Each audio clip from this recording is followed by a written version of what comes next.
All right, so I'm gonna get the lecture started, um, and I'm just gonna go here to specify the start time of today's lab, and today is the 10th,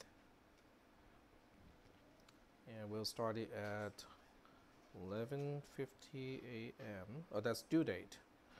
Okay, so I'm giving you guys all the way until the end of today to finish the lab. So even if you cannot finish it at the lab, you have more time during the day to finish it.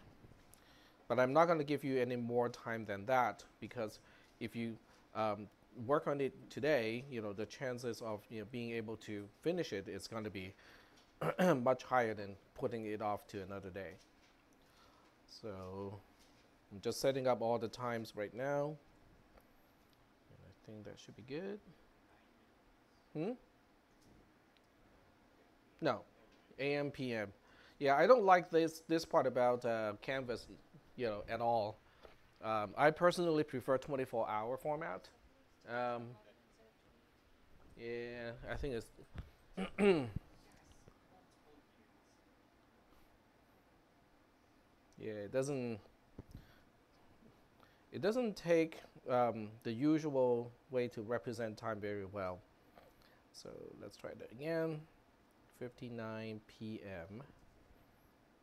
Okay, so this time you got it, I think. Save. All right, so it is published. And that's what we're going to do at the lab today, is this particular lab. So we'll get to that, when we get to the lab. Getting back to the notes. Okay, so this is back to the notes here. We are still on binary addition. So binary addition is up here. And we are basically still, looking at this document. And I cannot remember how far we went, from last Wednesday. So the quickest way to do it is to, watch my own videos,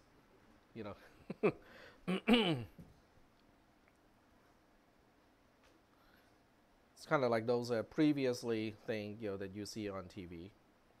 So typically what you do, because I teach both sections of cisp310, so that means the one right before, which is this one here, is on Thursday, which will make this one on Wednesday. So click on it, and then just skip all the way to the end. So we were basically talking about the notation of that kind of gigantic but kind of complicated expression. So what we'll do today is kind of continue with that, so that we have a better understanding of that expression. So that's in section 6. Section 6 has a very simple title, but wait, there's more, but it is actually very misleading, because it should have said, but wait, there's a lot more, because the section 6 is a really big section. And it starts off with a proof, okay, a Boolean algebra proof like this. And sorry? We already did this. Yeah, I know. So I was just rewinding a little bit and mentioned that we did this proof. And then from this proof, we ended up with two definitions. So one definition is the G term, which is the conjunction between the x and the y terms. One term is the p term, which is basically the disjunction between the x and the y terms. So remember, when you see multiplication in something that is Boolean, the multiplication actually means conjunction. When you see the plus sign, it really means disjunction. So are we good with that? Okay.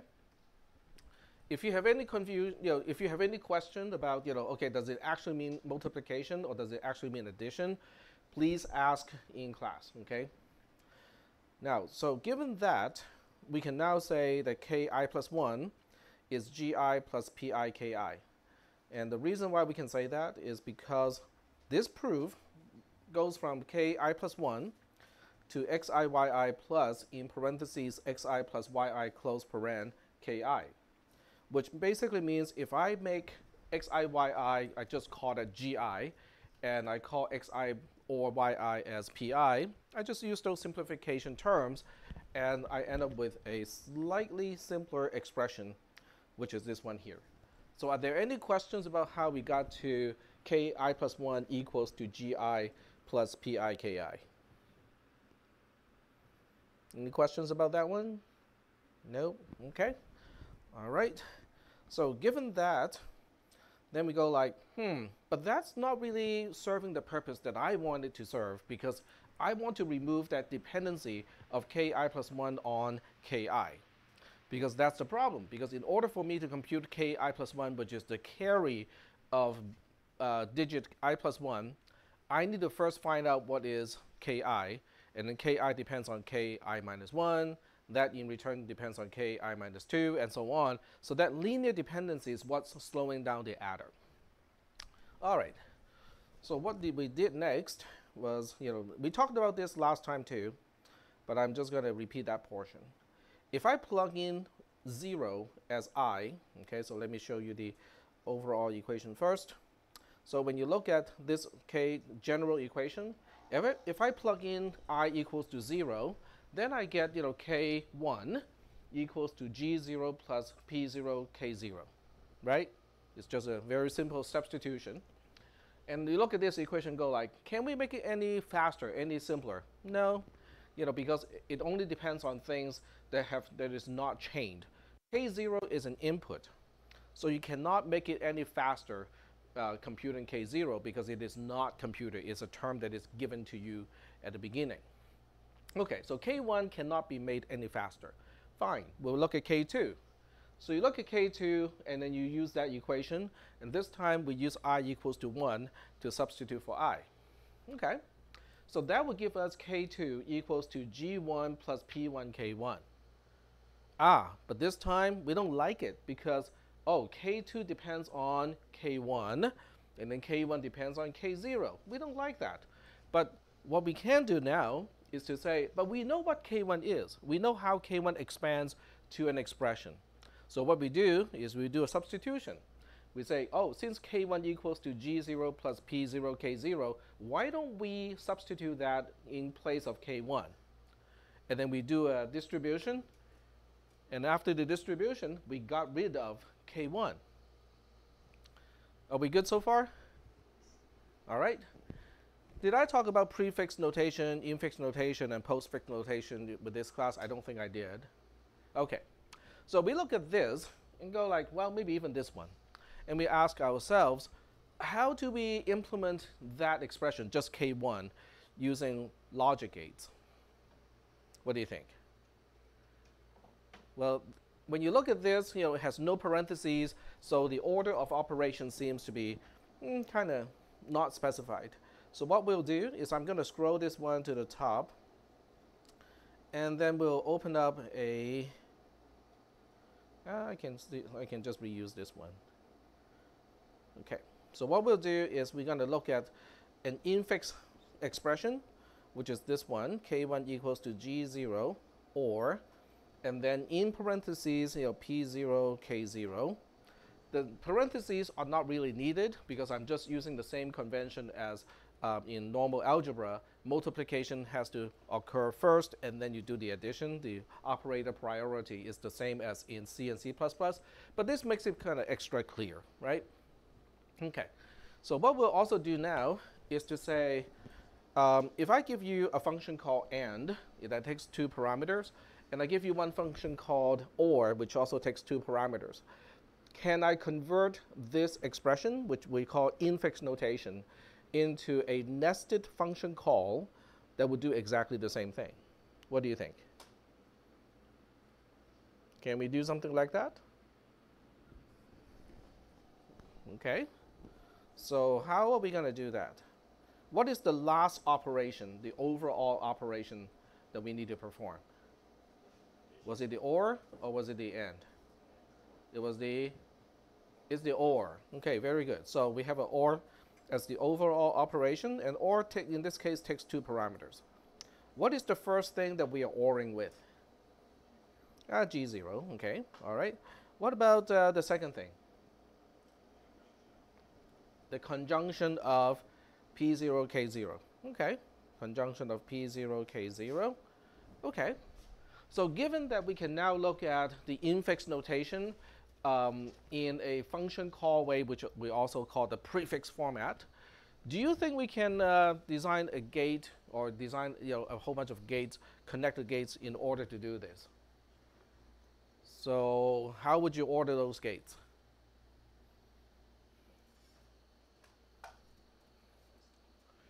You need an AND gate, right? So the AND gate is going to take P0 and K0 as its inputs, right? What about the output of the AND gate? What are we going to do with the output of the AND gate in this case? One of the inputs of the OR gate, and then the other input of the OR gate is going to get G0. Very good. Okay, excellent. But then we go like, oh wait, we only get the X term, the Y terms, and the K0 as the inputs. So now, what about G0 and P0? What is G0 by definition? That's something that we talked about at the very beginning of today's class. The conjunction, exactly. So that, if I want to use the prefix format, it is X0, Y0, right? And then P0 is the OR of those two. Okay, well, excellent. So without actually showing you, how to put the gates together in LogicSim, I'm just going to leave it like this.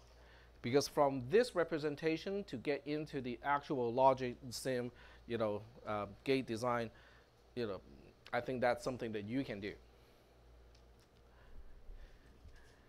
Is that okay? Well, since we're on this topic, we might as well talk about, what about G1? G1 is the AND of X1, Y1, and then P1 is the OR between the same things. What about G2, G3, and so on? They're about the same thing. I'm not going to write it because it's a waste of time, because G2 is the AND of X2, Y2, and then P2 is the OR of X2, Y2, Y. It's just because that's how they're defined. Okay? Where is it defined? It's in the notes in a very inconspicuous paragraph that casually mentions, oh, by the way, we're going to define the GI as blah, blah, and we're going to define PI as blah, blah. Okay, so that's just the way they're defined. Okay, wait, but this means, we need a whole bunch of gates, don't we? We need one AND gate for G0, one AND gate for G1, and then one more AND gate for G2 if we're dealing with a 3-bit by 3-bit adder. Can we use a single gate to do all of this? Because it seems like we're doing a whole bunch of things that are about the same. So the answer is yes, okay? We can use a multi-bit, okay? We can use a multi-bit gate in order to compute both the G terms. We need one gate to compute all the G terms. We need another gate to compute all the P terms. Okay, so that's the kind of thing that you learned last Wednesday when we played with a multi-bit gate. So when you play with gates, there are two very distinct, they are not dependent on each other. So when you look at the gate, the properties, there is the bit width, and then there is also the number of inputs. These two are separate parameters, okay? The number of bit or bit width is basically saying each point that you can connect to the gate, how many bits are inside that bundle. Okay?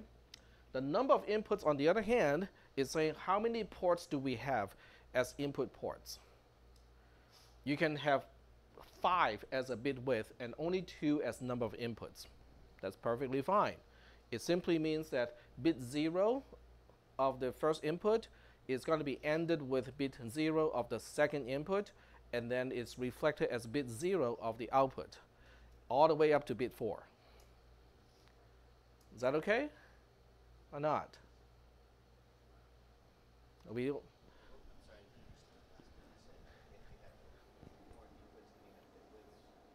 Okay, so when you look at a gate, okay, I'm just going to pull a gate here, AND gate.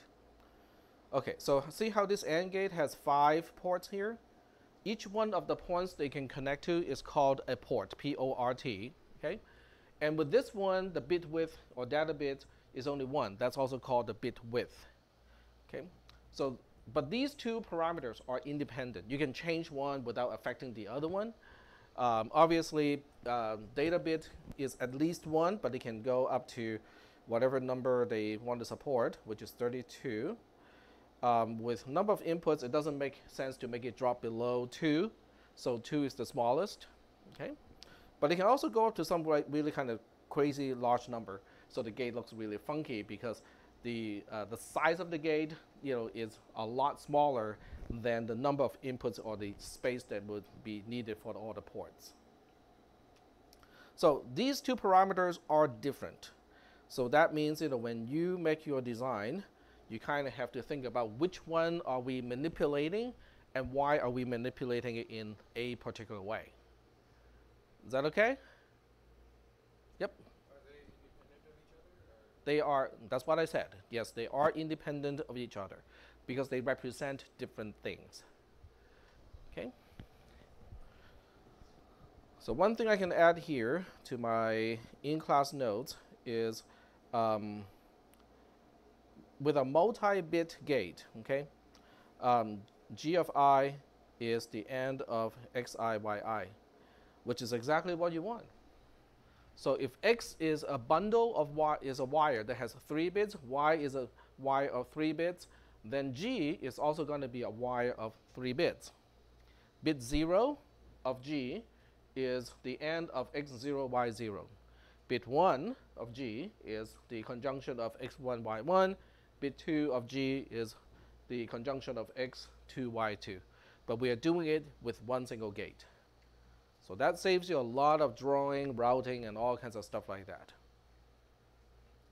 This is what we did last Wednesday. So if you have questions about this, I will see how we can how I can reopen the lab on last Wednesday, so you can kind of go through that instruction again. The other thing about LogicSim is it has built-in help. So when you have if you have any questions, the first thing I will go is the library reference. And you go to the library reference, you go to the gate library, you go to all the AND gates and whatnot, and then you look down to the documentation, and it will show you, the bitwise behavior. And they will talk about the pins and then the attributes. So this is how LogicSim itself explains data bits. Data bits is the bit width of the component's input and outputs, and the number of inputs is how many pins or ports to have for the components on the west side, which is the input side by default. All right. So if we are switching back to the notes here, let's think about K2. So K2 looks like this. Let me scroll this up first. This is K2.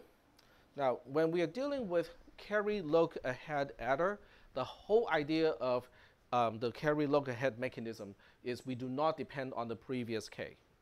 Okay? So if you use the output of 1K to feed into the calculation of the next K, you're not working with a carry look ahead design. Okay? So we want the bottom expression here. So let's take a look at that bottom expression. And we'll do it in the text editor. So I can give you the kind of structural representation of this. So K2 is what? What is the last thing that we do to compute K2? This time you can assume that you can have any number of inputs for your gates. What is the last gate before we get to K2? It's an OR gate. Very good. But this time, how many things are feeding to the OR gate? 3 things. Okay, 1, 2, 3. So that means we are dealing with a 3-input OR gate in this case. Is that okay? What is the bit width of this OR gate? How many bits is K2? What is K2? Why did I use K as its abbreviation? Carry, very good. So K2 is what? It has to do with carry, but Why do I use a subscript of 2? What is that subscript of 2 representing? It's digit 2, okay? This is the carry to digit 2, okay? So how many bits or how many digits am I talking about? Am I talking about a whole bunch of digits, or am I singling out one single digit? I'm singling out one digit. So what is the bit width? 1. Very good. So 3 inputs, but 1 bit as the width. Is that okay? More or less? Okay. So what 3 things are we feeding into this OR gate? We're feeding G1. Okay, G1 is kind of by itself. And then what about this one? Is the result of a conjunction of P1 and G0. And what about this one? The conjunction of P1, P0, and K0. That's it. So all of these gates are single bit wide in terms of bit width, because K0, P1, P0, those are all single bits. Same thing with G0, P1, and also G1. Are we doing okay so far with this? Can you mentally, just in your head, figure out how to wire up these gates? Okay, very good. And once again, where do we get this P1? P1 is 1 bit out of the gate that computes all the P's. That would be the disjunction gate. Yep. Okay. But wait, hold on a second here. Something doesn't connect, literally. The gate that computes all the P terms, has a multi-bit output pin. Okay, so it's got 3 bits. But we don't need all 3 bits here. We just need P1. How do we get just P1? What construct do we use in Logisim? Exactly. We use a splitter to say, we don't need all 3. We just need that 1. Okay. Now, if you want, you can split into all 3 individual bits and just take the one that you want. That's fine. Okay. So are we doing okay so far with this construction here? Yes? Okay. All right. So learning from my Tuesday, Thursday class, because we are actually 1 day behind that class now, let's go ahead and do some funky stuff with splitters. So we'll go ahead and just draw a new circuit. And the only purpose of this circuit is to illustrate how splitters work. So we'll make let's make it a 5-bit input here. And then we'll have 2 output pins here, and each one is going to be a multi-bit as well. So we'll say this one is 2-bit wide, and then the bottom one is 3-bit wide. Okay. Is that okay? And this is what I want. I'm just going to use a text tool here to document what we want here. So this one I want to be bit 4 and bit 2 of the input, and this one would be all of the other bits, which will be bit 3, bit 1, and bit 0 of the input. Okay, seems kind of random, because it is random. Okay, I'm just giving you a really awkward example of how splitters work. Okay, so I have a 5-bit input.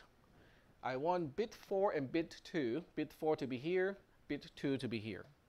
I want bit 3 to be here, bit 1 to be here, and bit 0 to be here.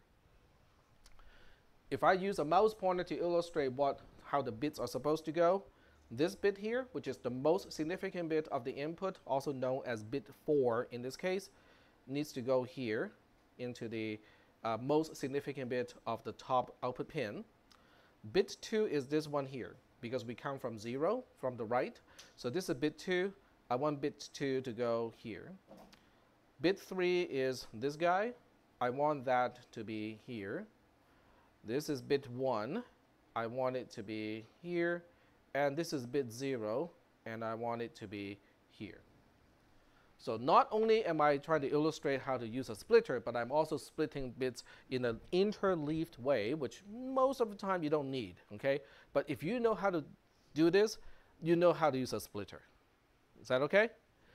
All right, so we'll go ahead and pull a splitter and see what we can do with a splitter. All right, so this is a very typical splitter by default. It has got several parameters. It's got a phasing. The phasing is basically saying where is the split end phasing. Okay, so when you look at phasing, okay, which side are we talking about the phasing from the perspective? It's east, which is referring to the split end. So there's the end that is not split, and then there's the end that is split. So phasing applies to the split end. It's got several parameters here. It's got fan out and bit width. Those two are not completely independent, but for the most part independent. Why are they not completely independent? Because fan out cannot exceed bit width. Okay? Fan out is basically saying how many split end are we talking about. Bit width is talking about the non-split end, how many bits is it bundling. Is that okay? So let's try to hook up this particular splitter to what we have and see whether it works. Bam, didn't work. Well, not only did it not work, but it tells you what's wrong with it, right? It tells you incompatible widths. Why do we have an incompatible width? It even shows you the numbers. 5 does not equal to 2. We have a problem.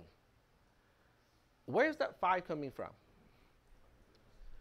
The input pin is a 5-bit input pin. Now, that doesn't have to be an input pin. It can be the output of an OR gate, can be the output of an AND gate, and so on and so forth, okay? But the 2 is coming from the splitter. It's the bit width of the non-split end. It's the merged end that you're specifying here. So how do we fix this problem? I know I don't want to change the input pin, so what can I change? We're going to change the splitter, but which property of the splitter are we going to change?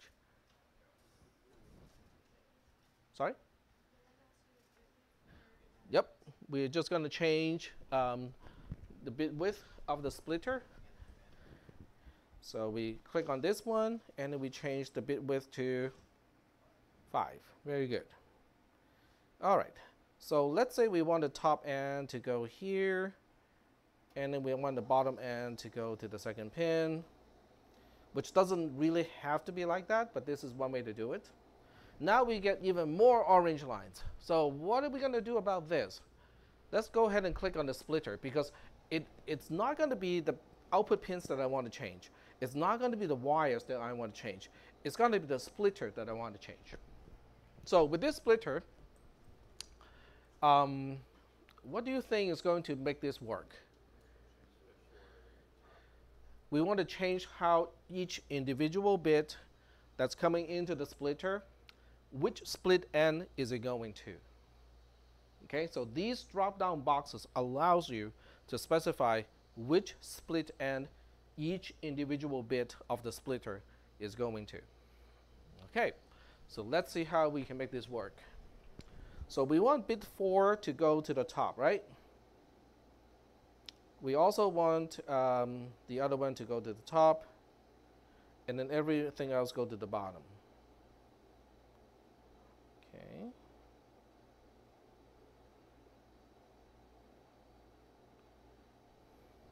All right. So now let's go ahead and do a magnification.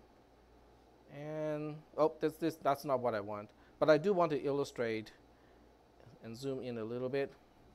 Do you see how there are some numbers on the splitter?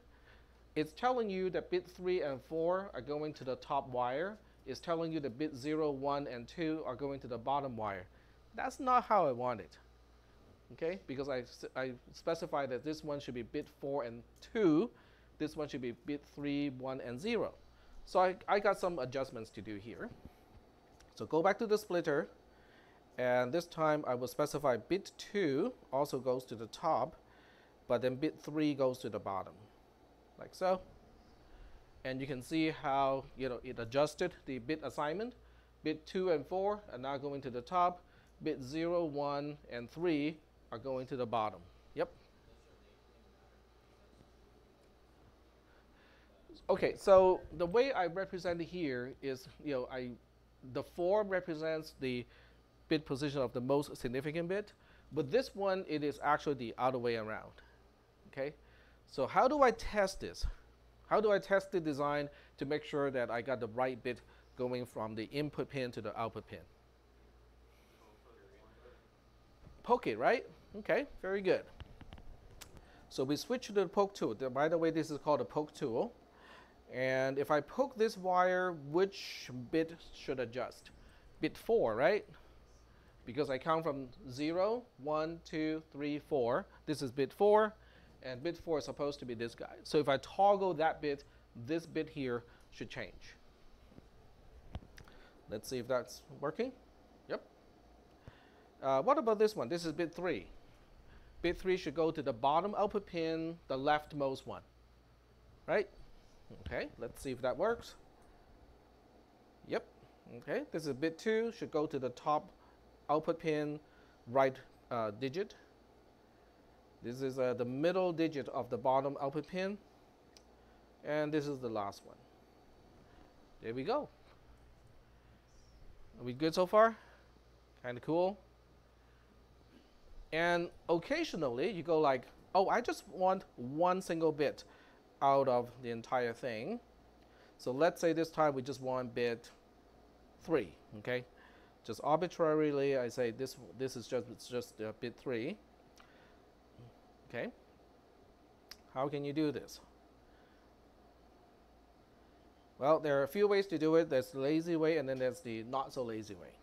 The lazy way is to specify 5 bits for the splitter, because you will need that as a 5-bit splitter. And at the same time, you choose the fan out to be 5 bits as well. Then you just pick the one that you want, and you're done with it. But this looks ugly, and it's totally unnecessary to be this complicated. So what I'm going to do is to say, I'll choose a fan out of 1. Thank you. Oh, okay, there we go. So I choose a fan out of 1, which seems like, hey, this defeats the whole purpose of a splitter. We're taking everything in, and we're putting everything back out again. But I can turn off bits. So since I want only bit 3, I can now say none, none, none, and none. So now I'm taking 3 bits in from the merged end. No compatibility issues. But I'm taking the one single bit, which is bit 3 only, from the output end or the split end, and put it into the 1-bit output pin, and everything is good again. So are we kind of understanding how splitters work? So there's a lot of flexibility to what you can do with a splitter, and you will need that for the lab today. Are we doing okay so far with this? Okay.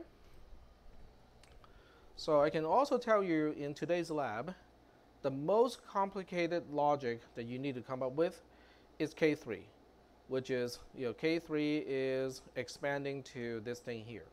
So once again, you do not want your circuit so that your K3 depends on K2. So K2 is computed, it's sitting somewhere else, but K3 is completely independent of K2.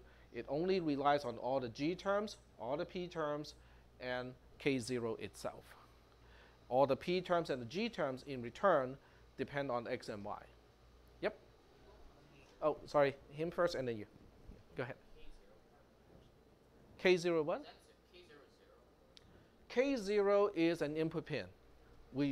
Usually it is 0, but we'll treat it as an input pin to allow the most flexibility. Yep. The quiz when we were looking at it earlier said it was 3-bit, so wouldn't it stop at K2? Nope, because you need an overall carry for the entire adder. So you need K0, K1, and K2 to compute the sum terms, but then you have a K3 as an overall carry to indicate whether the entire addition operation, whether there's an overall carry for that add. So you need K3 as a standalone pin as the output. So are we doing okay so far with these expressions and turning these into logic gates? All right, cool. So now we move down here.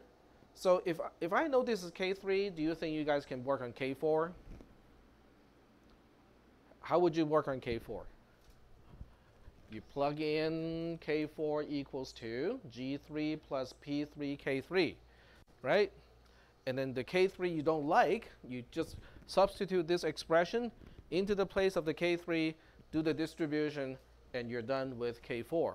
K5 depends on K4, K6 depends on K5, and so on and so forth. Okay? So if you're working for Intel, you might be working on K64 for a 64-bit adder, right?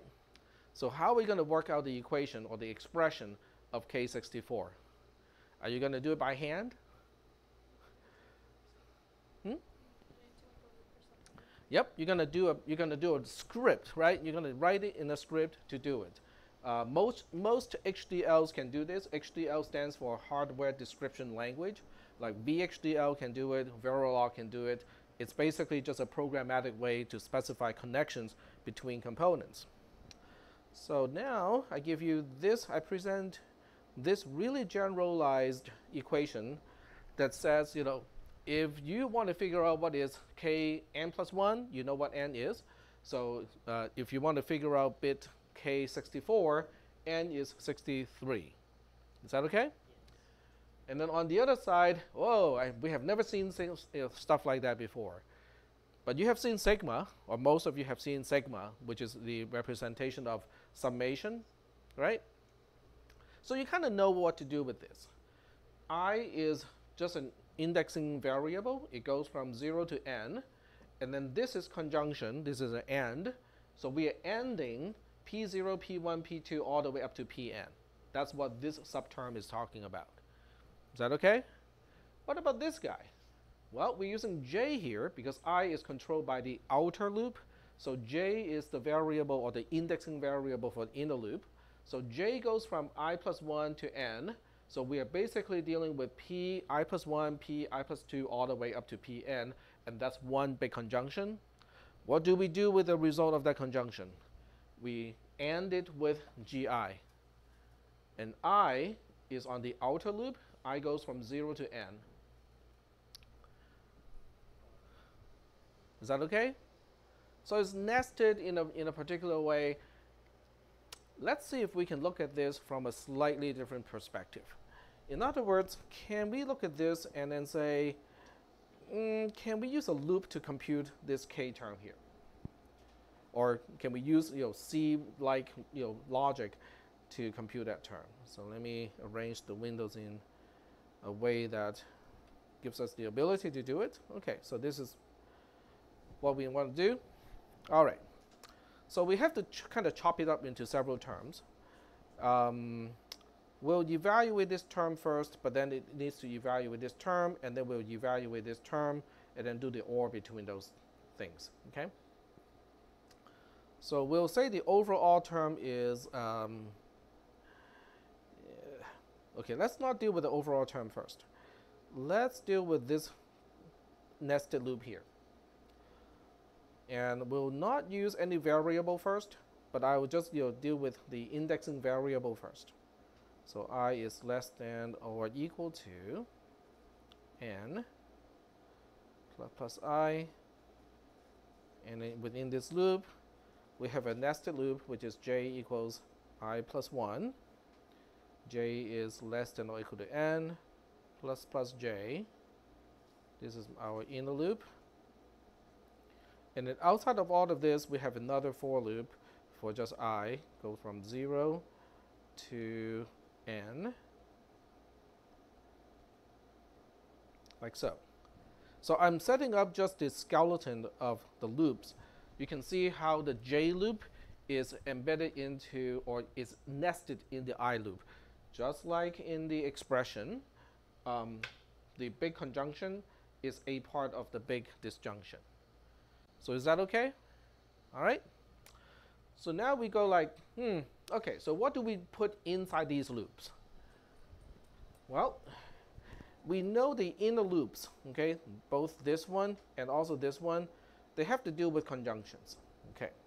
So we are basically saying some kind of result, okay, we'll call this result number 2, is just the cumulative conjunction, which is AND, with PI, or PJ, sorry. So it's PJ in this case, and it's going to be PI in this case. So this is I'll call it R3 here. So R3 and P of I. Okay. So is that okay so far? So the operator that I use to connect the new term with the partial result is basically the operator that I specify in the expression. If this were sigma, you would have been using plus. Is that okay? So that's kind of the same thing that you have been doing with arithmetics. Are we doing okay so far? But wait, hold on a second here. R2 and R3 just pops up out of nowhere. Don't we need to declare, at least initialize those things? Okay, so we need to initialize R2 and R3. How should we initialize R2 and R3? What do you think? We are only ending it with things later on. So it's a Boolean variable, which means we should only be initializing it to either false or true, right? Which one makes sense to you? If you initialize it to false, it will never be true ever again, right? Because it's an AND. So that means we have to initialize it to true. Very good. Okay. So now we know how to initialize those two local variables, and we can put it here. So R2 is initialized to true. Okay. To be C corrected, I'm just saying not 0, because we don't know exactly how true is actually represented. So not false is true. And same here. Okay, so this is R3. So R3 once again is not false, which is true. Okay. Okay. Perfect. So now we got this term done. We got this term done. And we got a few things that we also have to do, like K0. Okay, K0 is easy, because whatever R3 is after this loop, and we just say R3, oh, by the way, also needs to be ended with K0. Okay. Fine, that one is easy. This one is not, it is easy in a way, but it's not quite that easy, because we have to end it with G of I, and then that whole thing is an ongoing thing with the disjunction that is on the outer loop. So that means we need R1 to keep track of the disjunction result. So assuming R1 is the ongoing result, so R1 is R1, and this time it's an OR. It's an OR because this is what we are doing with the individual term of the outer loop. Okay? So what are we ORing that with? We are ORing that with G0 or GI ended with the result of the inner calculation, which we know as R2. Okay, like that. But wait, hold on a second here. We're introducing yet another local variable called R1. So we have to remember, we have to initialize that. How should we be initializing R1? Every time we do something with R1, we're taking whatever R1 had and we are ORing that with something else. So if I initialize R1 to true, it will always be true, because true or whatever is always true. That doesn't seem to make sense, right? So we have to initialize R1 to false. Very good. Good job. So R1 is initialized to false as well. And that's basically how we write the C loops to compute the same thing as the expression. Do we have any questions about this? Does it help? Or do you guys just prefer, we just want to look at the mathematical notation? Hmm? Yep. The C code does make it really spelled out. Yep. Very good. So if you prefer to kind of output a huge long strings like what we have in the notes earlier, you can try to do that. I mean, it's a little bit more involved because you have to understand, do I need to output an operator because it's between two terms, okay? So only that portion is a little bit tricky. Otherwise, it's not that hard, okay? So you can actually just extend the code that I had, and instead of computing the result on the fly, it outputs a string that is representing the expression of whatever k that you are trying to compute. So that can work as well. So are we good so far with binary addition? Okay, very good. So if we're okay with binary addition, let's finish this up because there's a little bit more here, which is just an exercise, which is your homework assignment, split into two labs. So the first portion, part 1, is tonight or today, and then the second part is on Wednesday. Okay, so we are not doing everything in one single lab or day. We're splitting it. So I'd really like to kind of zoom out at the end of each module to basically think back and go like, so what is the big deal of this module? There's a lot of details, right? Okay, so let's talk about the pine needles. Pine needles would be this. This is basically pine needle. This is definitely pine needle. Okay, so we zoom back because pine needles are important, but sometimes we want to look at the entire pine tree, right? So when we look at the pine tree, what is this module really talking about? If you read from the beginning to the end of this particular module, what did you learn in this module?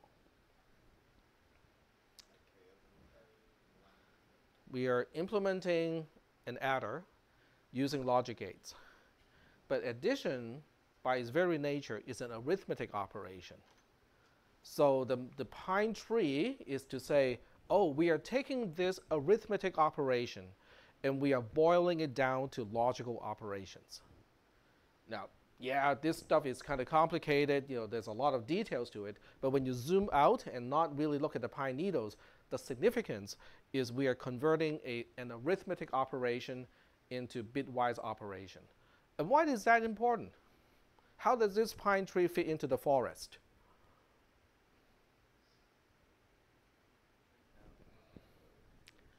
Exactly, because we use transistors, right, in the computer, and we already know from day 1 of this class that you can use 2 p transistors and 2 n transistors to make a NAND gate.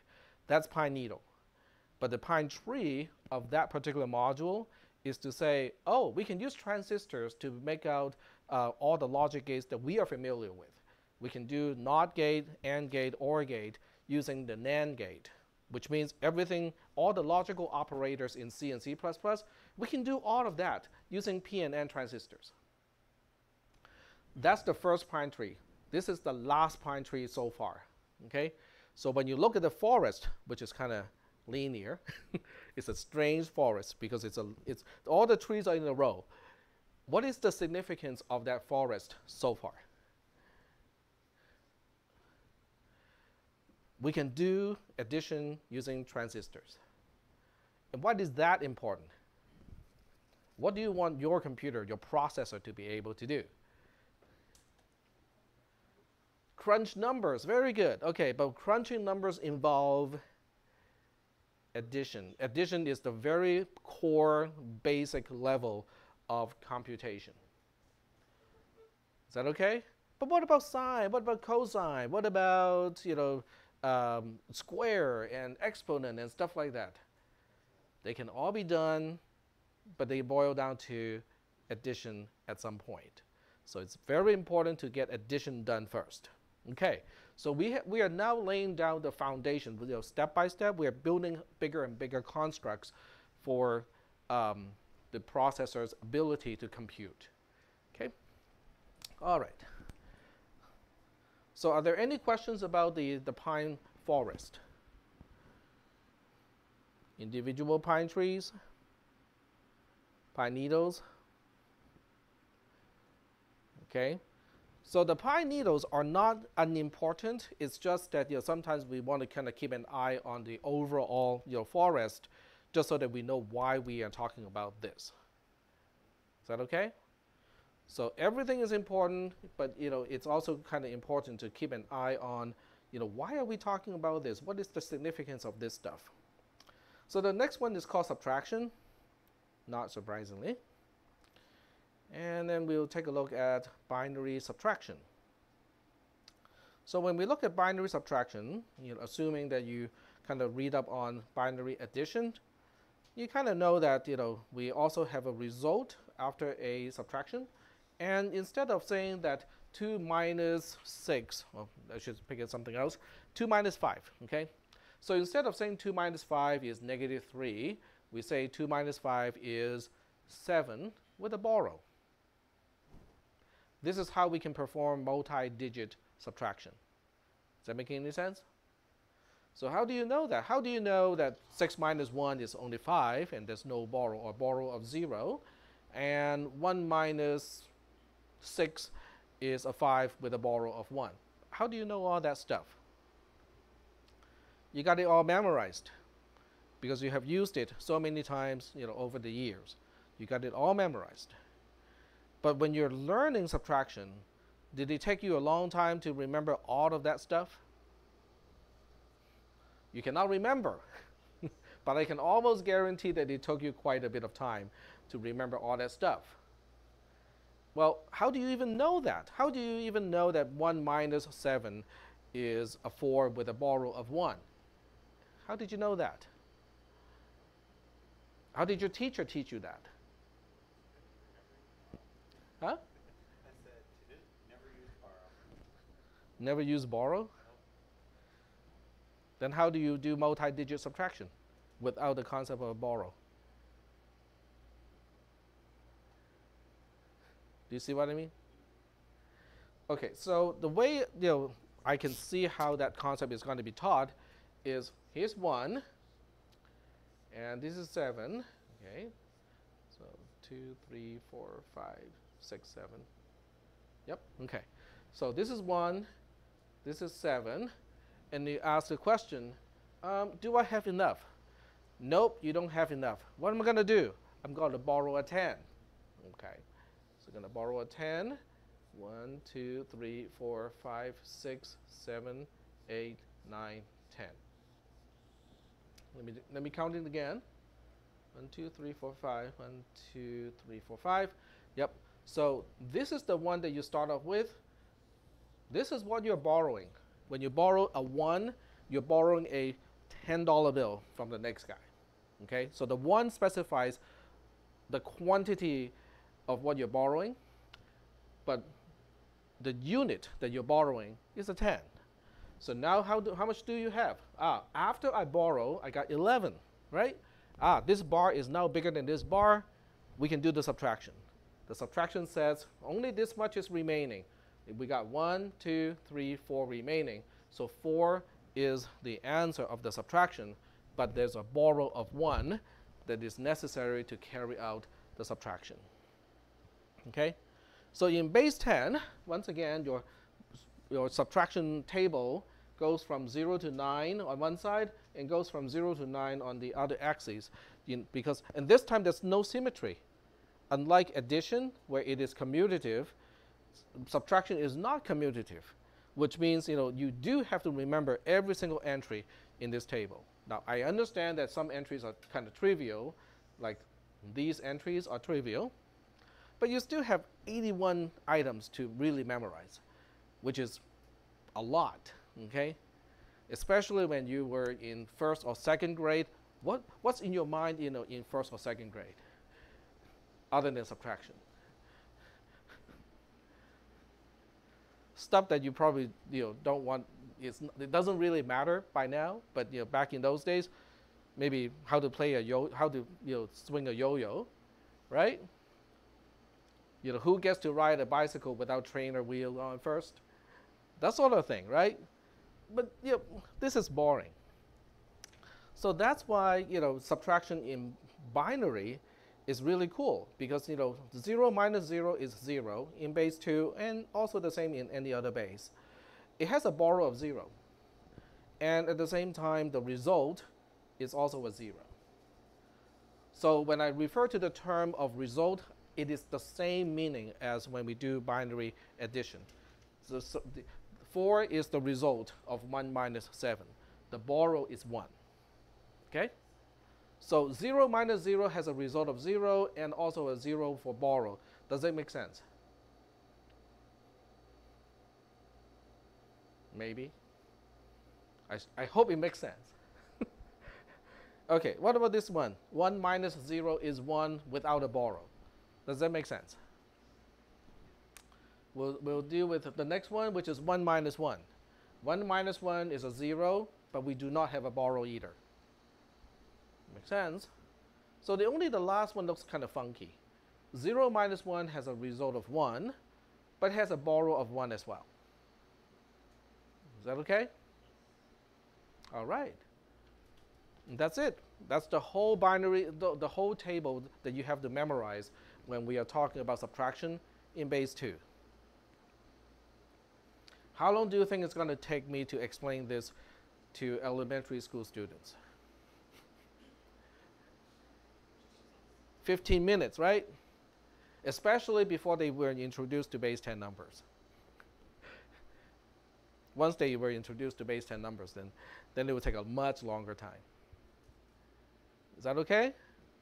All right? All right. So now we do the same thing as we did in base 2 addition. So what we're trying to do is to say, okay, it's probably better if I use a table to illustrate it, in real time here. Okay, so this is the result of xy, or x minus y, and this is the borrow of x minus y. Okay, so when we make this table, it's just a replica of what is already in the notes. I'm just repeating it here, just so that it is obvious what we are talking about. 0 minus 0 has a result of 0 and also a borrow of 0. 0 minus 1 has a result of 1, but also a borrow of 1. 1 minus 0 has a result of 1 and a borrow of 0. 1 minus 1 has a result of 0, and it also has a borrow of 0. Are we doing okay so far with this table? Okay. So you look at this table and go like, I think this looks oddly familiar. When we talked about addition, okay, addition obviously doesn't have a borrow because it's called a carry. But when we look at addition, it has the same column here. The result has exactly the same pattern. If x and y are different, the result is a 1. If they are the same, the result is a 0. Oh, they are the same. So that means an exclusive OR can be done if you want to implement the result, the R. Okay? We call it exclusive OR, so let me just be more clear here. So the result of x subtract y, there are several ways to represent it. It is known as x exclusive OR y, or EOR in some cases. But we also spell it out in a slightly different way. We say it is x not y, or not xy. So remember the negation, the exclamation point only applies to the item immediately to its right-hand side. So this is basically saying x and the negation of y, or the negation of x and y. That's the long way to spell out exclusive OR. Now, since exclusive OR is one of the available gates in Logisim, use that. Okay, there's no need to kind of spell it out the long way when you have exclusive OR as a gate. Okay, so the only thing that is different between addition and subtraction is borrow. Because with addition, the time that we have a 1 as a carry is when you have 1 plus 1, it has a carry of 1. But when you are dealing with subtraction, the only time you have a 1 is when you have 0 minus 1 having a borrow of 1. So, so how can we do that? In other words, how can we have one single row being a 1 when x is false and y is true? I just answered that question. Yep. So let me explain why I said I just answered my own question. So the question was, when can we have one row, okay, of the truth table being a 1 if and only if x is false and y is true? Well, when x is false and y is true. Okay, so then you look at this, okay, when x is false but y is true, okay. But that's a long way of saying, okay, if you're dealing with Boolean, do you compare a Boolean variable to true to say that it is true? No, we just say the variable itself, right? So do you compare to false to say that the variable is false? What do you do instead? Negate it. Okay, very good. So we get rid of this and then put a negation here. So if you carry out all of these calculations, you should see that this column should look exactly the same as the B column, the borrow column. Right? Because the only time you have ones on both ends of the conjunction is when x is false, y is true. That's the only row that has that combination. For every other row, one side of the conjunction is going to be false. At least one side is going to be false. Cool. And we're so far so good. Okay. So this is really parallel to the discussion of addition. Okay. So when you refer back to the notes here, it basically explains, oh, the borrow function is the only one that is different from addition. We basically have to say the borrow of x minus y is not x and y. Okay. Cool. So now we want to look into borrow look ahead.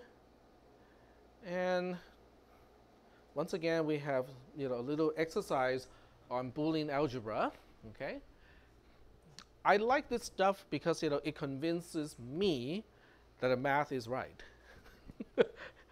I mean, I could have just quoted, right, all the way from t I plus 1, which is the same thing as a k for addition, and then just kind of give you the conclusion here. But unless I do it myself, I don't convince myself. If I don't convince myself, how can I convince you? Okay? I'm going to close the door. I don't know what they're doing outside.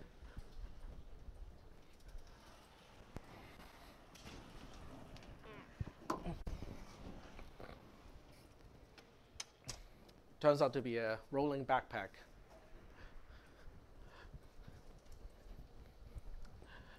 All right. All right, so we'll start with this part here. So this is the borrow bit. The borrow bit of position I plus 1 depends on the borrow bit of xi minus yi. Does that make sense? Okay, so before we do this, let's do a little quick exercise so that we know what those terms are referring to. It's going to be about the same thing as the addition thing, but we're going to do it over here, and we'll do it in base 10. Okay, so we're going to do this in base 10. We'll have 807 and minus 159. Okay, there we go. So the R is basically saying 7 minus 9 is an 8. Okay, that's the result. So we got the 8 here. 0 minus 5 is 5, which is the result. And then 8 minus 1 is a 7. Okay, but we're not done yet. Okay, we are not done yet. The next row talks about the borrows. So now we have to ask, this is the incoming borrow bit, which is T0. It is assumed 0 in this case. So now we look into this borrow and go like, did we end up with a borrow from the column before that? In other words, 7 minus 9, does it result in a borrow? Yep. Okay. 8 minus 0 does not result in a borrow, but that's okay, because we have at least one borrow, which means we have 1 here as a borrow. What about this position here? Do we have a borrow from the previous column? Yeah, we do. 0 minus 5 has a borrow. Put it here. Now, do keep in mind that this 5 minus 1 potentially can also have a borrow. Not in this case, but it can also potentially have a borrow. So we say, okay, there's another borrow here. So now we do another subtraction. And then we have, this is 6, 4, and 8. Oh, I said one thing and typed another thing. There we go. Is that okay? So the order that I compute the result versus the borrow is not the usual way, but it still works. Because normally what we do is we say 7 minus 9 has a borrow, put the 1 here, and then 8 minus 0 is an 8. 0 minus 5 is a 5, and then 5 minus the borrow from before is a 4, but 0 minus 5 also has a borrow here. So the order of operation is different, but it's still going to be the same thing. So the terms that we use here, okay, this is still x, this is still y, okay, same as addition. This is, guess what? How did we call this row in addition? That was our q. Remember there's a row q. By definition, q is the r of xy. Same thing here. This is our q. This is the only thing that's different. This is our t instead of k. And of course, this one is d instead of s because it's the difference instead of the sum. Is that okay? And how are these terms defined? Q is the same thing as before. It is just qi is the result of xi, yi. Same as before, because it is the same exclusive OR. Even though we're dealing with subtraction here, it doesn't change that. Ti is the tricky one, because that's the one that we're trying to figure out. D is easy. Okay, once you have the t and the q, it's pretty easy, because this one is just the result of qi minus ti. In other words, the difference, the digit on the different row, only relies on the partial difference, which we call q in this case, and the carry or the borrow from the previous column. So 8 minus 0 is 8, so that becomes the result of q0 and t0. That's d0. Is that okay? So the only thing that's kind of mysterious is t. How do we get these t computed? All right, so let's try to figure out t. So what can generate this particular borrow? Oh, the column before, right? So it is going to be the borrow of xi minus 1 and yi minus 1. That's one potential way to give us a borrow. But there's also another source of the borrow. It has to do with the subtraction of qi minus 1 and ki minus 1. So that can also give us a borrow. Is that okay? But this time, remember, this is a regular summation. This is arithmetic addition. Yep? That's supposed to be paired. Oh, t. Sorry. Thank you.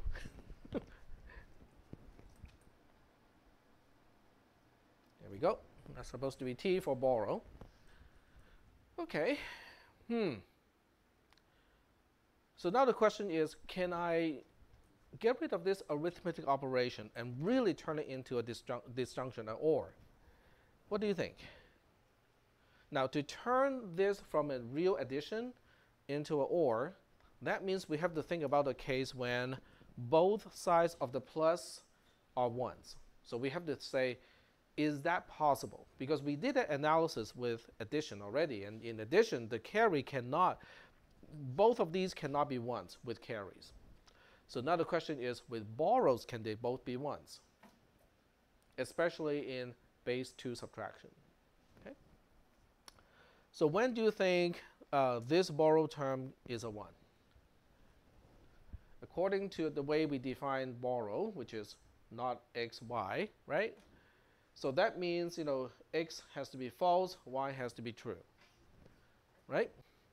Okay, so if x is false and y is true, what happens to q? Q is just r, which is exclusive OR. So what happens to the q term when the x term is 0, is false, y term is a 1? It's going to be a 1. Okay, so if the q term is a 1, does it even matter what t is? Because if you're talking about 1 minus something in base 2, and you're asking does it have a borrow, what do you think is the answer? It cannot have a borrow. Is that making any sense? Okay, so that means we have just kind of verbally and casually proved that if the left-hand side of the addition is a 1, the right-hand side of the addition cannot be a 1. Well, can we say the opposite around? Can we say if the right-hand side is a 1, the left-hand side cannot be a 1? Let's check it out.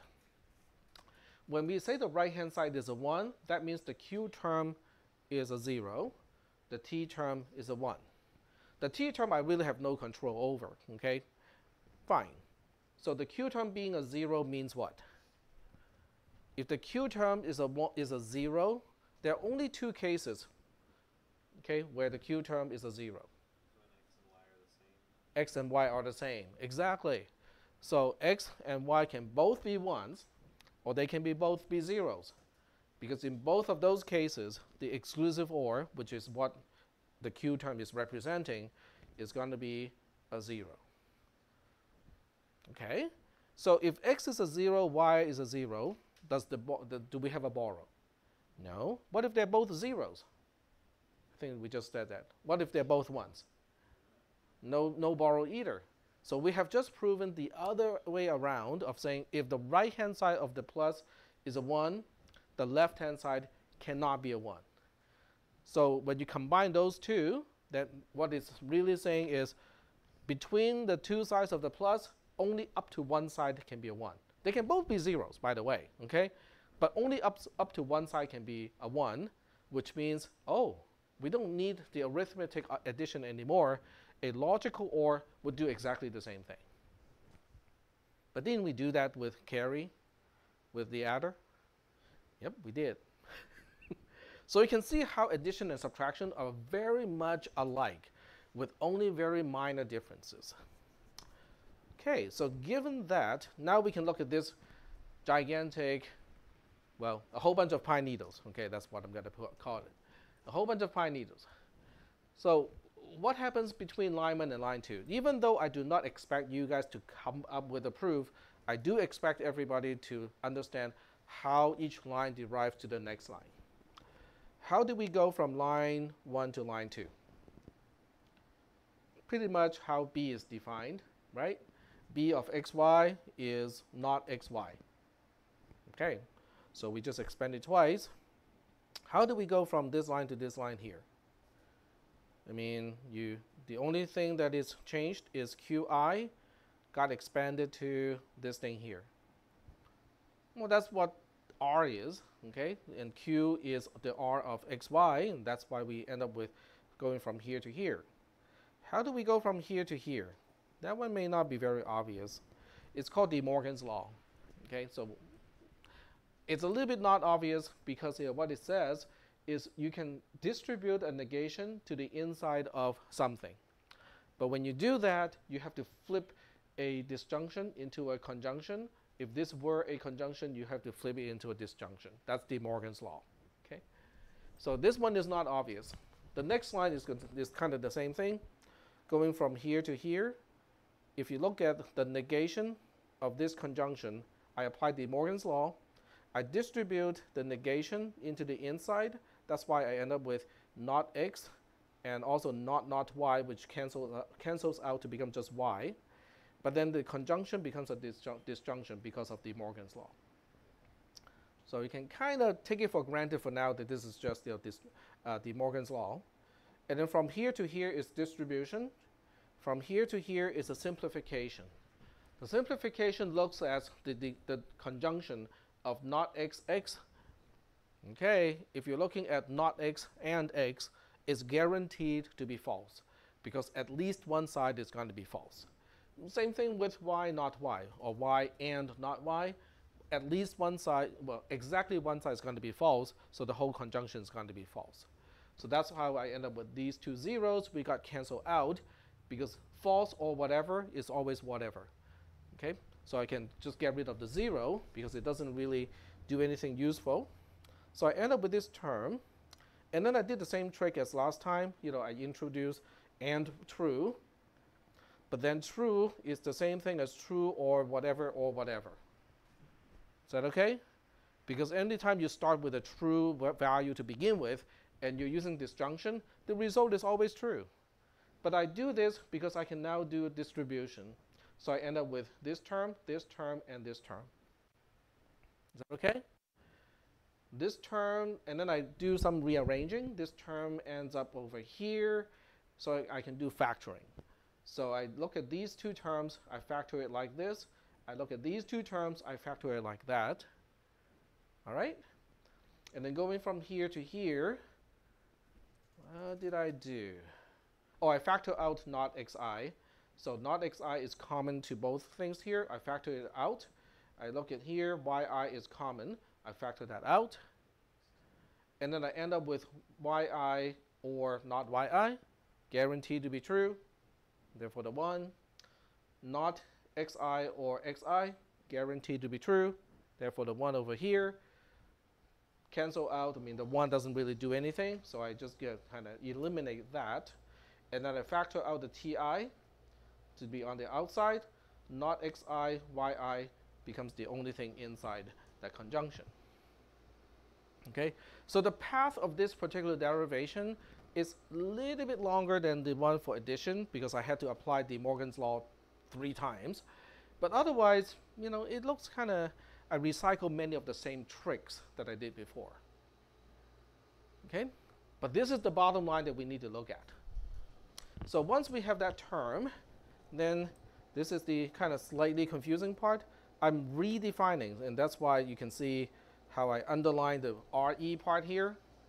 Because in addition, the G term is just the conjunction, and then the P term is just the disjunction. But in subtraction, the G term is the negation of x and y, and then the P term is the negation of x or y. Is that okay? But other than that, if you look at the T term, the final form of Ti plus 1, does that resemble something that we just looked at earlier today? The K term? They do look exactly the same, other than the G and the P being defined slightly differently. Are we okay so far with that? But anything that looks like this can go through exactly the same logic as before and the same expansion method. So we end up with the borrow of digit n plus 1 going through this whole mess here. Does anyone want me to expand this into a for loop again? Me? Okay. I'll show you the loop, because all I had to do is to go back and look at this thing here. And, oops, I forgot one thing, didn't I? Oops. I forgot one last thing down here, because what I forgot was to combine the R1 and the R3s. So, okay, so I did forget something. Or didn't I?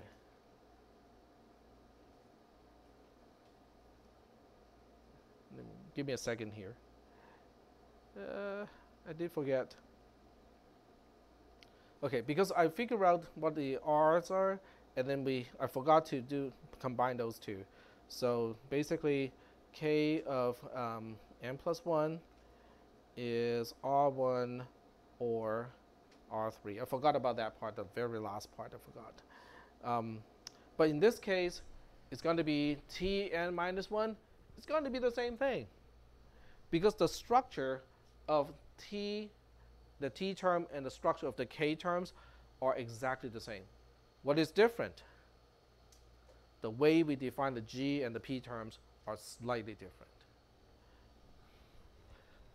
So to get to this part, okay, let me see if I can pull up both tabs at the same time. Yes, so they are both here. This is for addition.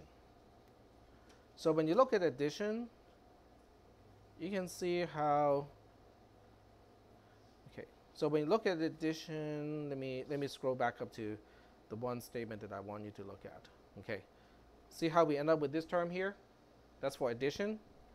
And this is for subtraction. See how we end up with this term here? They're exactly the same. Structurally speaking, they're exactly the same. The difference is how we define the G and the P terms. This is for addition. There's no negation whatsoever when we compute the carry. And when we are computing the borrows, we have some negations. And we're always negating the x.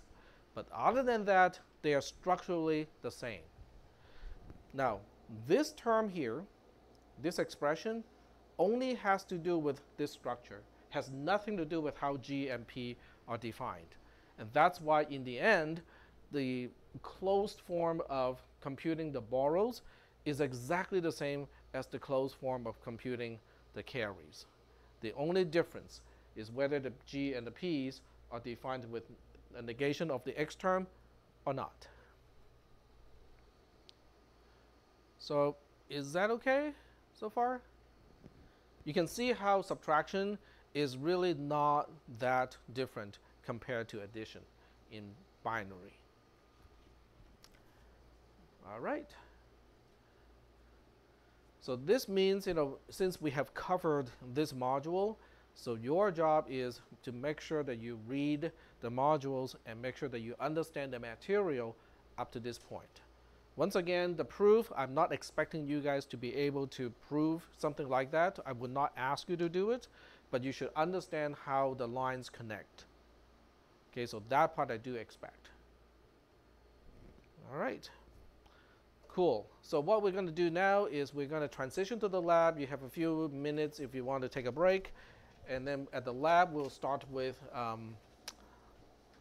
the construction of the carry look ahead adder. So I'll be there. I'm going to shut this down first.